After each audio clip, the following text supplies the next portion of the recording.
What's up guys, there from CarNewba Detailing. Just want to bring you in on this job real quick. It's a very unique one. We got some oxidation removal on this Audi. So this is the only area of the vehicle that we're doing the oxidation removal on. The rest of the vehicle is looking pretty good. The customer doesn't really want to polish or anything on that. So just want to take you guys through on a mobile setup what I go through in order to get myself ready. So I always have my step ladder over here just to keep myself organized and keep everything in reach so I'm not bending over every 5 minutes. And then I go ahead and set up everything else over here on the ground. I got my paint measuring gauge just to make sure that this vehicle wasn't repainted or anything like that. It's something you got to watch out for. So I always prepare myself with that.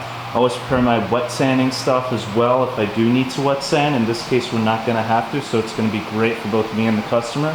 Save me some time and then also save him some money as well at the end of the day. But that was the before with the oxidation, and this is the after just one single pass through. And what I utilized was Menzerna 1000 compound along with a Buff and Shine Eurofiber microfiber cutting pad. Now as you can see, this pad is just clogged up after one pass through. Perfectly fine. There's a lot of nasty clear coat inside this pad right now, so you're gonna have to rotate pads throughout the process very frequently. So because even though this cut great, I'm gonna step it up to Buff and Shine Euro wool pad to get a bit more cut and hopefully not clog as fast as this microfiber does. I mean, that was the before with the microfiber. You could see that the actual fibers of the microfiber standing up, and this is the after, just after one pass through. It's very matte, very stuffed, very clogged.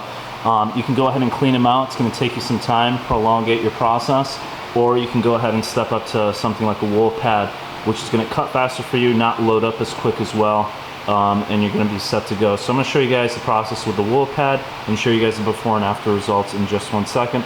Shout out to the rag company, like always, but let's go ahead and get into it. Now guys, this is also a perfect example when it comes to your wire etiquette, when it comes to your cord on your polisher. Make sure you keep it above your shoulder. I like wrapping my leg around one too to get it all tightened up on me so it doesn't slip off my shoulder as well. So a little tip from me to you there. Besides that, I got about 10 to 9 drops of compound and the pad is primed as well. Reason being, I got so much product this time. You guys have probably heard of Kevin Brown's mow down method. Well, we got a lot of nasty stuff on the surface over here. So we want to make sure we have fluid movement with the compound and pad so we got a good polishing process, and all that nasty stuff is still being able to get into the pad and you know, not necessarily release itself. We want lubrication, basically what I'm trying to say. We want lubrication on the surface of the oxidation so we don't mar too much, even though we are going to mar because this is a compounding stage. We're going to go ahead and finish it off afterwards, but we want to minimize that to the best of our ability. So I'm going to go ahead, dab it in, work on this small section over here. Small section, guys, 2x2s, kind of shoebox areas. Start it up.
Alright guys, if you haven't noticed, I took my time with it, nice slow movements, but as you can see, the gloss, I mean, it's been restored already. We still got another step after this, guys, but you know, that was the cutting process right there. And if you also notice, guys, another thing, I really focus on this edge piece right over here because it does have kind of like a concave surface to it.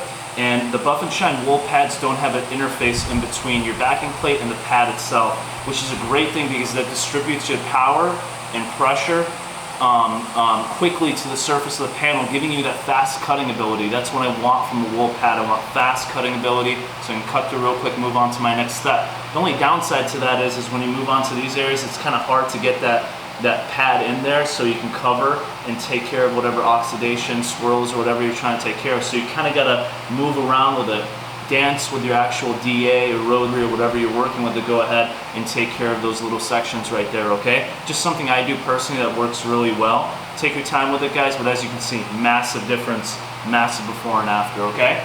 No wet sanding required.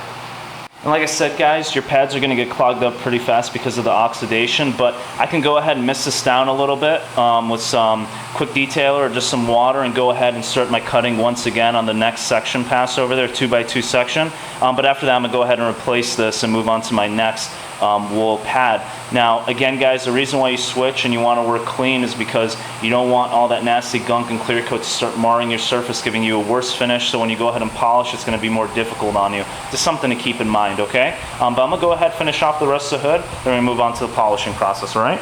All right, guys, so we just finished compounding everything with our wool pad from Buff and Shine for the Eurotech lineup, and now we got another Eurotech from Buff and Shine. This is their maroon pad. This is kind of their medium cut to heavy polishing pad. This is going to be a perfect option to go ahead and take care of the rest of this hood, because if there is some leftover light oxidation that we weren't able to get from our compounding stage, we can go ahead and take care of it with this because this is a heavier cut pad. And not only that, it's an open pore pad, so I don't have to use as much product.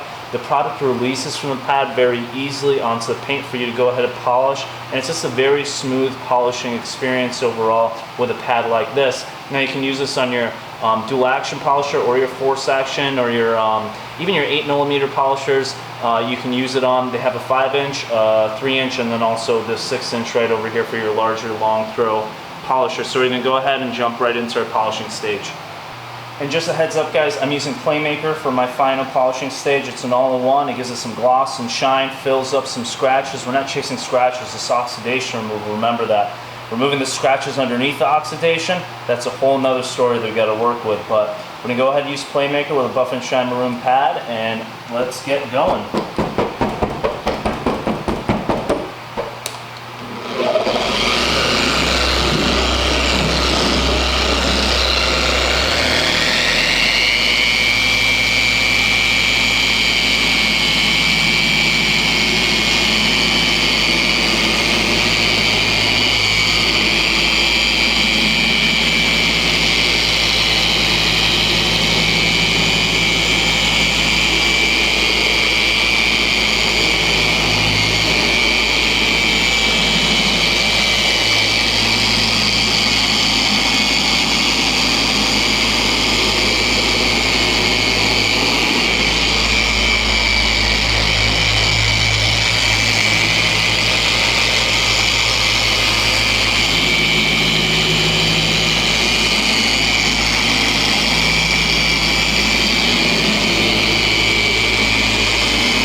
Alright guys, so let me bring you in real quick, and there we are.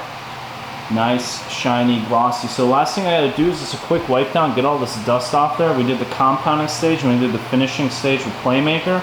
Last thing I'm gonna do is go ahead and apply Bead Maker on there with our Eagle Edgeless towel from the Rag Company and Bead Maker from PNS. So I'm pretty much gonna do a quick cleanup, make sure I wipe down the window because we got some dusting from the compound. Wanna make sure the car was just as clean or a bit cleaner than when I got here and left. So we're gonna go ahead and do that, apply Bead Maker on there, and then we're pretty much set to go. So this job literally took me maybe around an hour and a half to go ahead and complete, on and off with getting my camera and my gear ready and, you know, setting up my van and everything like that.